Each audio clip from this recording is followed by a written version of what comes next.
Okay, before we start talking about the recording, let's just talk a little bit about the acoustic guitar. There's a vast range of different types out there. There's nylon strung, steel strung, 12 string, different body shapes. In fact, there isn't such a thing as a standard acoustic guitar at all. Not at all, no, no. So many different types, so many different body shapes and sizes, woods, materials they're made of, designs, everything affects the sound of an acoustic guitar. And somewhere, depending on where you want your guitar to sit in a track or whether it's going to be a solo instrument, somewhere out there will be an acoustic guitar which will fit the bill perfectly. You might not have it, of course. You might have to beg, steal or borrow it. You might never ever come across it, in which case you have to resort to miking techniques, different mics, different EQs and all the rest of it. But it's always going to come down to where the guitar needs to sit. What's around it? Is it sitting in a backing track, which has maybe got bass drums, other guitars, keyboards, or is it a solo instrument, or is it two or three acoustic instruments?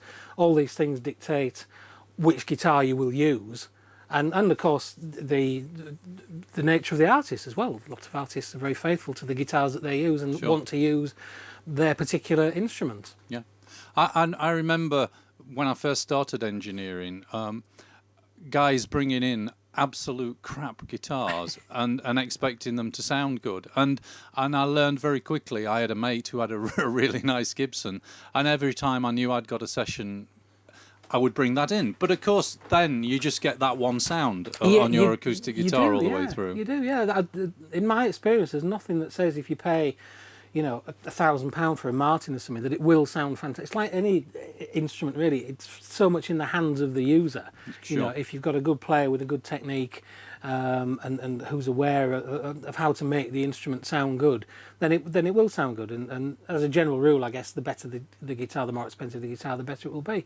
But it does come down to this frequency thing, particularly if you're trying to sit it into a track with other instruments. Sometimes a cheaper guitar might just have exactly the right range of frequencies coming out of it that make it sit perfectly. Yeah, you know. It's the old story, isn't it? It's just horses for courses, and it goes with the microphones as well. Yeah, you know, very much so. Yeah. You know, everybody says, "Oh, you've got to have a really posh condenser microphone to pick it up."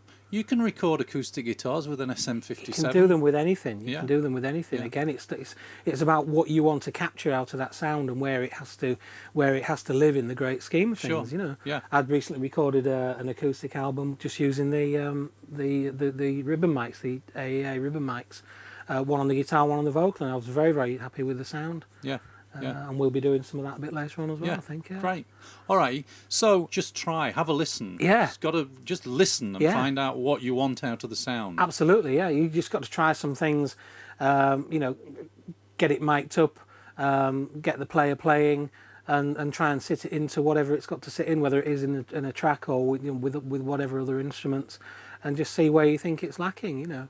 Try not to rule anything out by over EQing or over compressing at the recording stage. Leave all your options open.